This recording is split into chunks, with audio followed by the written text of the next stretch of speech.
Shalom Bapak Ibu Saudaraku yang saya kasihi, dimanapun Bapak Ibu Saudaraku berada. Terima kasih sudah meluangkan waktu untuk mendengarkan firman Tuhan. Saya berdoa biar apapun yang terjadi dalam hidup kita, iman, pengharapan dan kasih kita tetap terpelihara di dalam cintanya Tuhan. Jangan lupa like dan subscribe supaya pekerjaan Tuhan terus berlangsung dan Bapak Ibu bisa mengikuti setiap seri-seri khotbah. Terima kasih atas kesediaan Bapak Ibu Saudaraku yang terkasih. Kali ini fokus kita hanya berbicara tentang karunia roh, yaitu karunia perkataan hikmat dan perkataan pengetahuan. Seperti yang sudah kita pelajari bersama, bahwa fokus Paulus dalam bagian ini sebenarnya tidak terletak pada definisi atau jumlah karunia roh.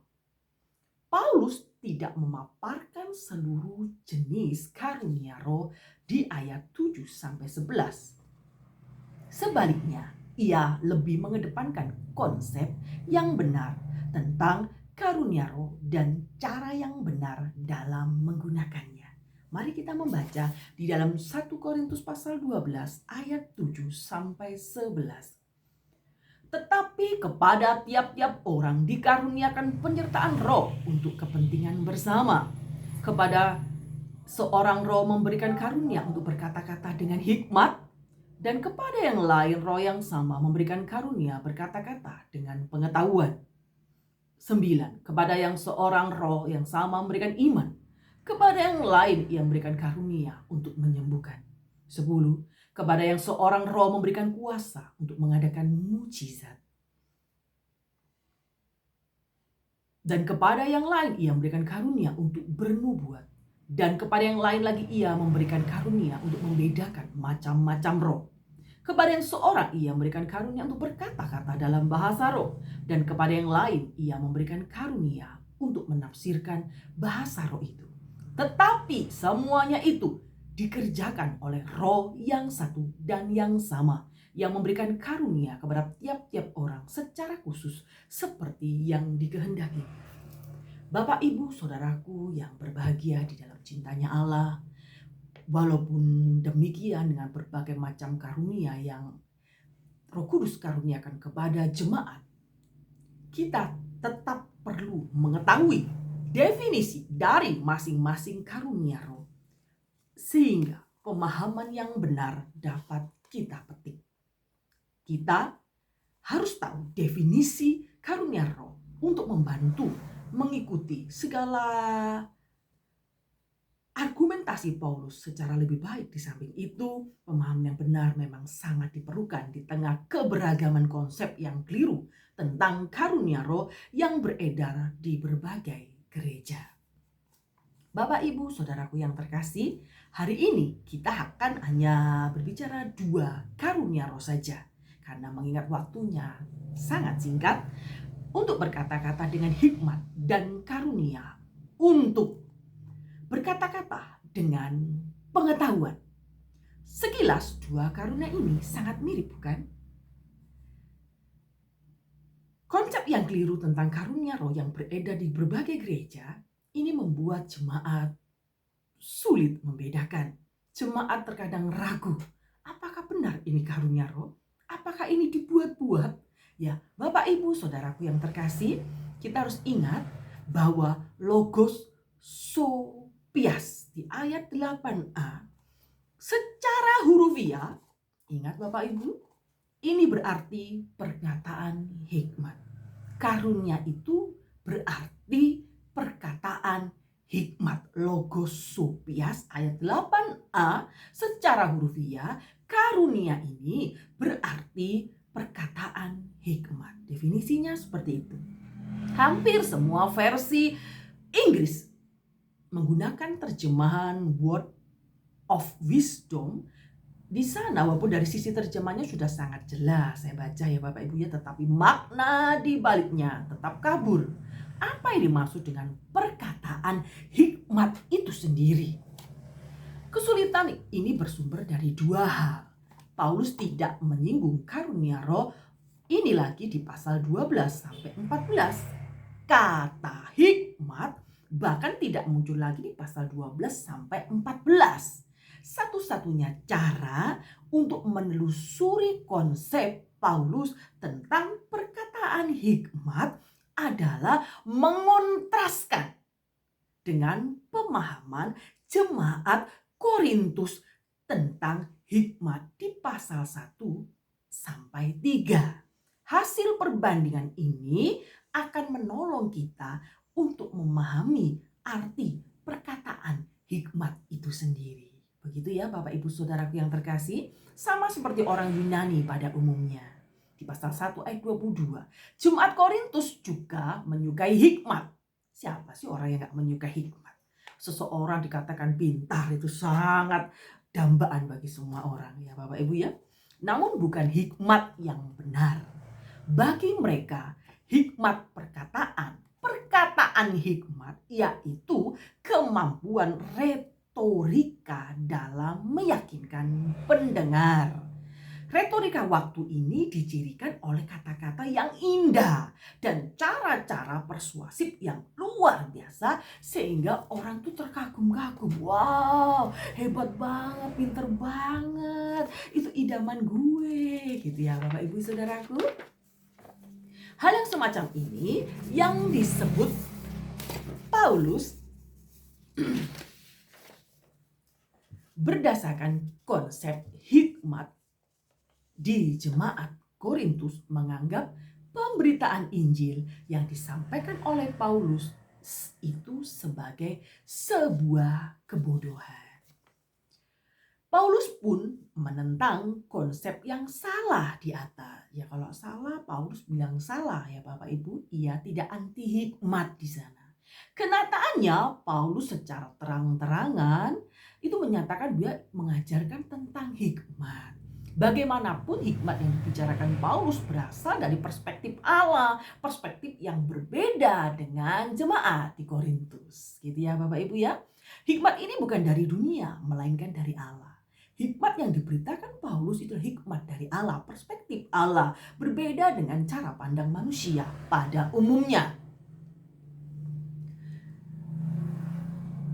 Yang dimaksud hikmat sesungguhnya itu sebenarnya apa sih Bapak Ibu? Kalau Paulus jelaskan di sana, salib Kristus itu adalah hikmat yang tertinggi di sana. Bagi dunia, salib Kristus adalah suatu kebodohan. Kok ada manusia jadi Allah, terus mati, bangkit kembali? Ya, Bapak Ibu ya, ingat, karena hikmat itu berasal dari Allah, maka tidak ada seorang pun yang bisa memahaminya kalau ia tidak memiliki roh Allah.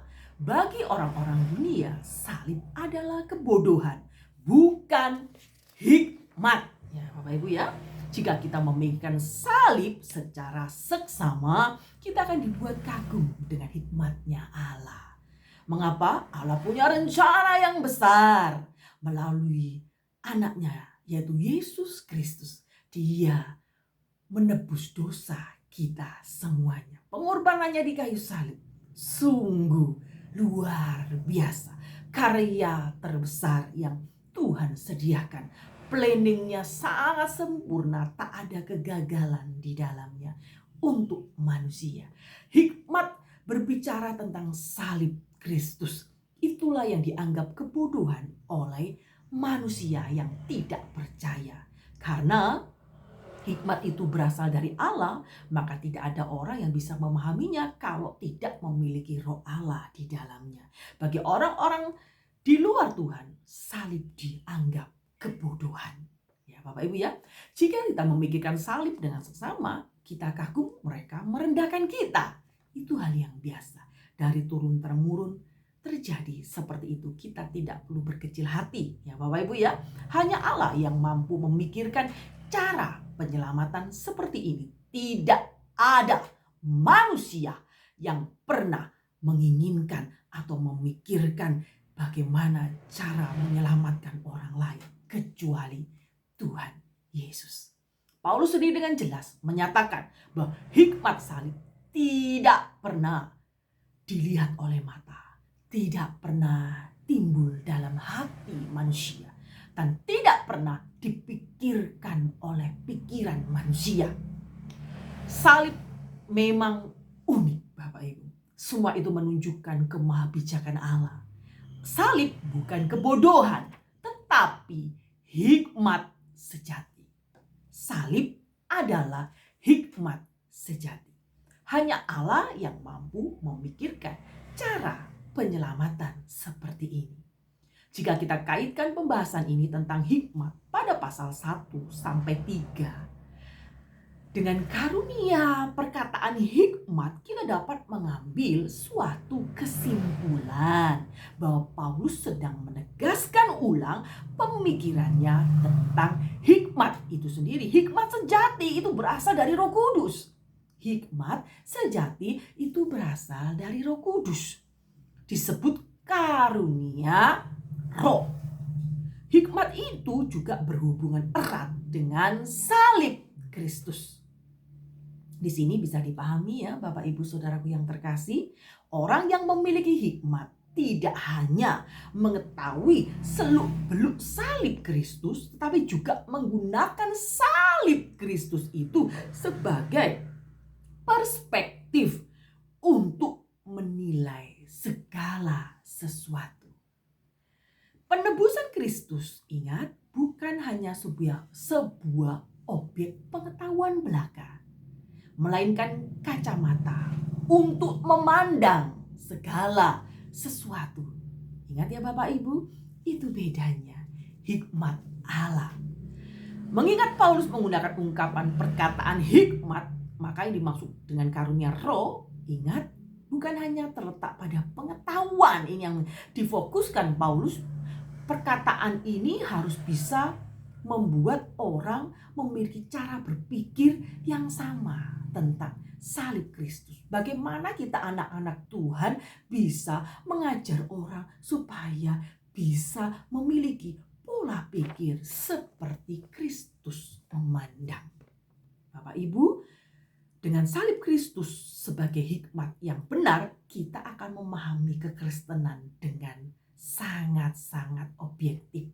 Ya Bapak Ibu ya, ingat cara mengajarkan kepada orang lain itu sebabnya salah satu penerjemah bahasa Inggris pernah memilih untuk menerjemahkan logos Sophia dengan berita hikmat, the message of wisdom. Saya ulang ya, berita hikmat itu the message of wisdom maksud saya. Ini ilatnya Jawa ya Bapak Ibu, ngomong bahasa Inggris kakak kaku.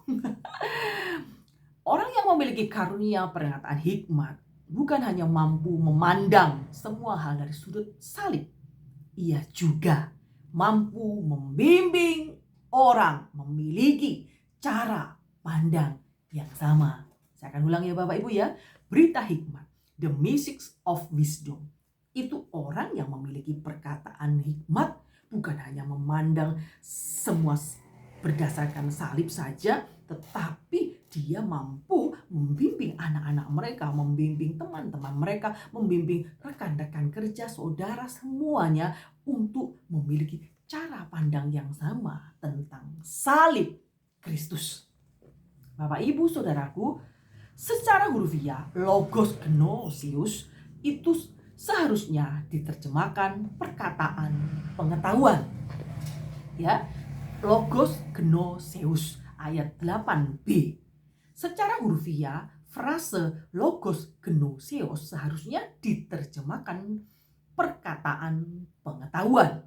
Pada saat Paulus menggabungkan perkataan dan pengetahuan, ini menjadi satu frase.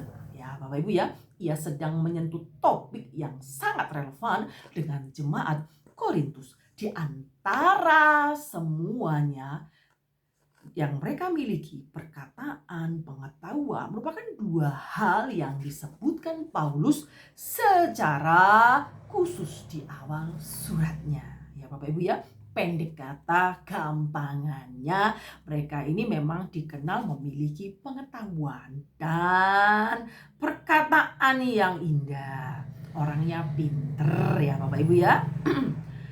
Kita perlu menyelidiki pasal 8 lebih dahulu. Baru sesudah itu kita membahasnya dengan terang pasal 12 sampai 14. Ya Bapak Ibu Saudaraku, tidak berbeda dengan diskusi sebelumnya tentang hikmat, Jemaat Korintus memiliki pemahaman yang keliru tentang pengetahuan.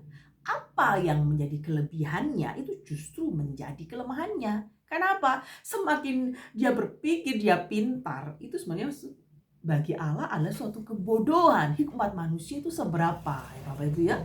Tidak sebanding dengan hikmat Allah. Kalau Bapak Ibu belajar firman Tuhan dengan hanya akal saja tanpa meminta pimpinan roh, Anda tidak akan bisa maksimal untuk mempelajari firman Tuhan. Maka akal budi hati harus diserahkan kepada Tuhan supaya firman Tuhan yang kita baca, kita pelajari tidak kita tidak definisikan secara pengetahuan nalar kita saja. Semuanya harus berjalan seimbang. Ya, Bapak Ibu Saudaraku ya. Ingat, jika kita mencermati beberapa perkataan dan slogan jemaat Korintus yang menyiratkan pengetahuan mereka secara jujur, kita akan mengakui bahwa cara mereka berpikir memang saat itu orang-orangnya rasionalitasnya dalam taraf tertentu. Saya katakan ya pintar ya Bapak Ibu ya. Walaupun demikian, semua pemikiran logis yang dikaitkan dengan firman Allah pasti memiliki kelemahan yang mendasar. Ya Bapak Ibu ya, di mana posisi teologia yang benar sangat diperlukan. Saya akan menjelaskan 2 contoh saja supaya tidak panjang dan lebar ya. Pertama pada kasus perzinahan dengan pelacur. Di sana pasal 6 ayat 12 sampai 20 sebagian jemaat di Korintus mereka berpikir bahwa segala sesuatu halal bagiku. Ya Bapak Ibu ya, berarti segala sesuatu boleh diperbolehkan.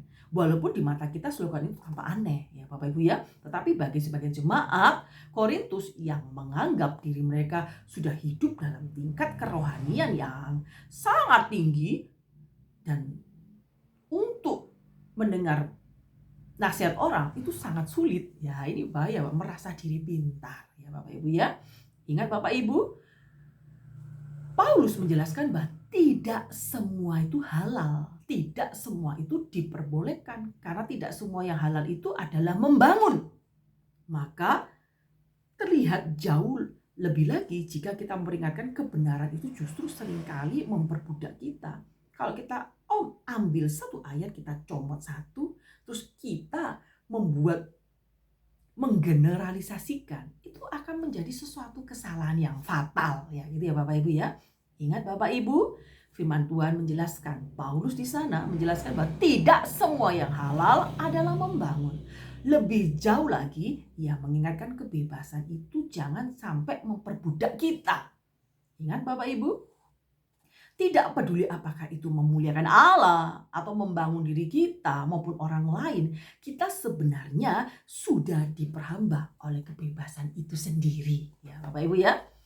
Pada kasus yang kedua, makan daging persembahan berhala di kuil. Ya Bapak Ibu, sebagian jemaat Korintus itu berpengetahuan memberikan argumen dari doktrin keesaan Allah. Allah yang benar hanya satu, yaitu kita sembah dalam nama Yesus Kristus. Karena Allah-Allah yang disembah di kuil itu bukan Allah yang benar. Mereka katakan tidak ada Allah selain Allah kita. Nah, Bapak Ibu, jemaat Korintus juga menambahkan bahwa makanan yang di kuil itu tidak ada kaitannya dengan iman kita. Jemaat Korintus itu menambahkan bahwa sebenarnya tidak ada relasinya dengan Allah, makanan-makanan yang ada di kuil itu. Sekilas pendapat mereka itu kelihatannya masuk akal ya, tapi kenyataannya tidak sedemikian. Allah yang disembah di kuil-kuil yang mereka datangi itu sebenarnya ada roh-roh jahat. Keterlibatan dalam ibadah di kuil jelas mengkaitkan mereka menyembah roh-roh jahat saat itu. Jadi pokok persoalannya bukan makanan ya Bapak Ibu. Kalau Bapak Ibu sering datang ke kuil-kuil penyembahan berhala, otomatis di sana tidak hanya makan ya Bapak Ibu ya. Di sana akan diajak melakukan ritual-ritual yang di dalamnya ada penyembahan roh jahat. Yang ini yang namanya Allah cemburu. Allah tidak suka bangsa Israel untuk menduakan cintanya. Ya, Bapak Ibu, ingat pada fokusnya bukan makanannya, tetapi kalau Bapak Ibu sering datang ke kuil, terus ada orang yang melihatnya akan siang, lebih baik Bapak Ibu tidak datang. Segala sesuatu kalau setiap hari didatangi, maka lama-lama bergaul, pola pikir kita akan terseret dengan filsafat mereka. Dengan demikian, dua argumen ini Jemaat Korintus digugurkan oleh pemberitaan firman Tuhan oleh Rasul Paulus. Penjelasan di atas menunjukkan perbedaan antara pengetahuan versi jemaat Korintus dan karunia perkataan pengetahuan. Walaupun demikian, pembahasan ini tetap tidak menerapkan definisi perkataan pengetahuan. Untuk mengetahuinya, kita perlu menyelidiki kata pengetahuan di pasal 12 dan 14. Penyebutan perkataan pengetahuan sebagai salah satu karunia roh ini menyiratkan Paulus tampaknya tidak memikirkan hal ini sebagai sebuah hasil proses belajar. Begitu ya Bapak Ibu ya. Di sini penyebutan pengetahuan itu sebagai salah satu karunia roh, ya, menyiratkan Paulus di sana tampaknya tidak memikirkan ini sebuah hasil proses belajar manusia. Berdasarkan fakta bahwa pengetahuan seringkali memang dibutuhkan. Ini dihubungkan dengan nubuat, dengan pernyataan Allah, bahasa roh. Kita dapat menarik sebuah kesimpulan bahwa Paulus sedang memikirkan sebuah pengetahuan yang supernatural dari Roh Kudus. Bukan berarti kita tidak perlu belajar. Kita tetap belajar, tetapi ada momen-momen tertentu kita mendapatkan hikmat dari Tuhan. Berarti karunia roh ini sesuai yang dibutuhkan saat itu. Di jemaat, di keluarga mungkin ada hikmat Allah yang harus disampaikan kepada orang. Ini kadang-kadang kita tidak ngerti. Di luar nalar, tapi Tuhan memberikan hikmat supranatural. Begitu ya Bapak Ibu ya. Bukannya hikmat manusia ini tidak penting ya. Kita memang lahir ini diberikan hikmat akal budi, bedanya dengan binatang ya, tumbuhan dan lainnya. Kita memang diberikan hikmat akal budi untuk berpikir, untuk membedakan mana yang baik, mana yang tidak, membedakan apakah ini berguna atau enggak. Tetapi pengetahuan manusia ini harus diselaraskan dengan hikmat Allah, karena hikmat yang tertinggi adalah salib Kristus. Karena hikmat yang paling tinggi ya ialah kita belajar perspektif Allah. Di sana ada Allah turut bekerja dalam segala hal untuk kebaikan buat kita. Kadang-kala kita sulit untuk menalarnya, tapi dari hari ke hari kita akan belajar firman Tuhan, menyerahkan hidup kita supaya hikmat Allah itu memampukan kita untuk hidup sesuai dan fokus kepada karya salib Kristus. Gitu ya Bapak Ibu Saudaraku. Ingat bahwa karunia roh memang bertujuan untuk membangun ya.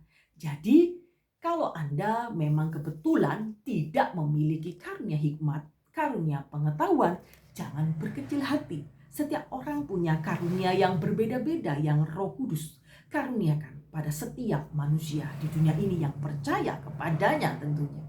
Ada karunia berbahasa roh, ada karunia untuk menafsirkan, ada karunia untuk memberi, ada karunia untuk membuat mujizat dan sebagainya. Semua karunia itu jangan berpikir, oh itu lebih hebat. Saya tidak hebat.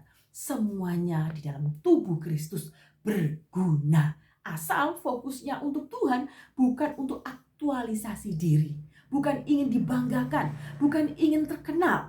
Karunia roh itu bukan untuk dibanggakan. Karunia roh itu yang khususnya hari ini kita berbicara karunia hikmat dan pengetahuan. Ini gunanya untuk membuat jemaat paham apa maksud Tuhan di dalam hidup ini. Gitu ya Bapak Ibu ya. Kalau Anda mendapatkan karunia ini, bersyukurlah. Dan kalau ada orang yang tidak mendapatkan karunia ini, tidak boleh kita menghina mereka. Karena setiap orang punya karunia-Nya yang berbeda-beda. Ingat Bapak Ibu, seseorang kadangkala di saat yang tertentu itu bisa mendapatkan hikmat Tuhan. Bisa mungkin di dalam hati kecil kita itu berbicara, jangan ini gini ya. Tapi kamu harus belajar untuk meninjau ulang karunia-karunia roh itu tidak langsung Anda telan mentah. Dalam arti ada banyak iblis yang menyamar jadi malaikat terang. Jadi kita harus menguji segala sesuatunya. Dengan apa? Dengan firman Tuhan. Kalau karunia hikmat, kalau karunia pengetahuan yang disampaikan orang tersebut sesuai dengan firman Tuhan, tidak berkontrak, tidak berlawan belakang, tidak kontras dengan firman Tuhan, ya berarti itu dari Tuhan. Tetapi kalau mengajarkan sesuatu yang di luar firman Tuhan, itu makanya bukan karunia hikmat dan pengetahuan. Ingat, pengetahuan manusia terbatas. Kita harus tetap menjaga hati kita supaya hidup ini berguna untuk membangun orang lain. Tuhan Yesus memberkati setiap orang yang sudah mendengarkan firman Tuhan. Amin.